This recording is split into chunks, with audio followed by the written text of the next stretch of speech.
God, anoint my flesh and bones so that I'm not at fault. When others doubt me, sign your name and love upon my heart.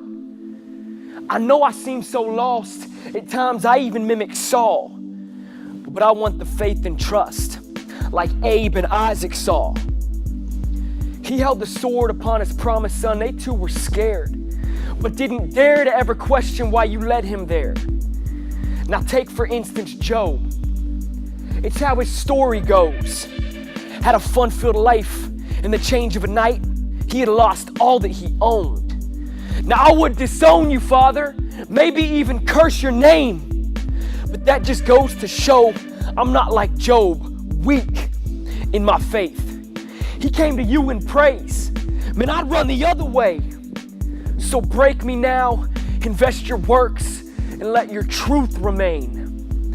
So from Genesis to Revelation, God, I read the red. It's my infatuation, underlining all that you've said. So yeah, my word is marked up with pen, highlight, and script. But still my life is far from all that I read within. It doesn't mean a thing if I continue just to find that what I'm reading, I am visioning with sheltered eyes. But I want the most of what I read and pray the seeds are planted. I'm gonna take my life in exchange for Christ's like it's terminal cancer, saying light is the answer. But do I prove to show him? Or does my life reflect that I even really know him? But I want the life verse. Read it, Matthew 25:40. What you did for the least of these, God, you've done for me. But it's me I'm the least. At least that is my story. To say the least, you died for me, so it's not over for me. But I'm done with spirit highs when people preach the word's intentions. Like it's a rally for believers who stop by to listen. 2 hours in, you're crying. This right here has got you weeping. 3 weeks from now, you won't remember I was even speaking. Well, that's not a life change. That's not grounding your faith. If y'all are drawn by numbers, he had crowds in his day.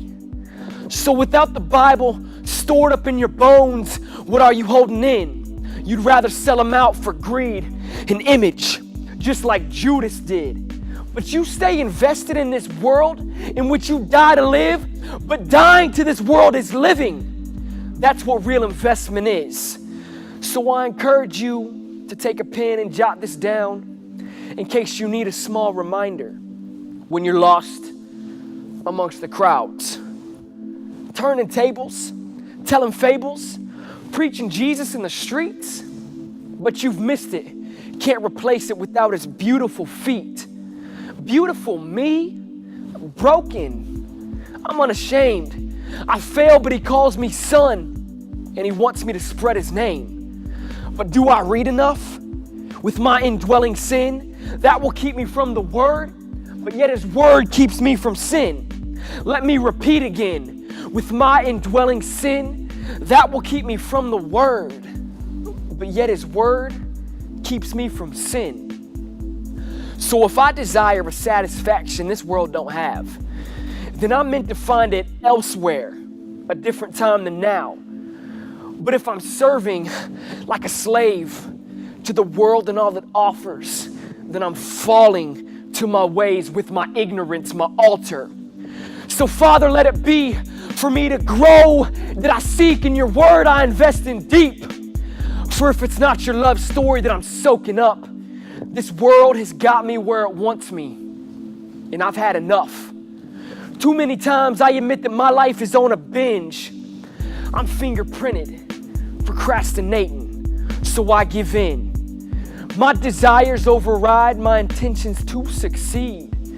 And so I'm lost in this world as this world marks me. I can't let it be.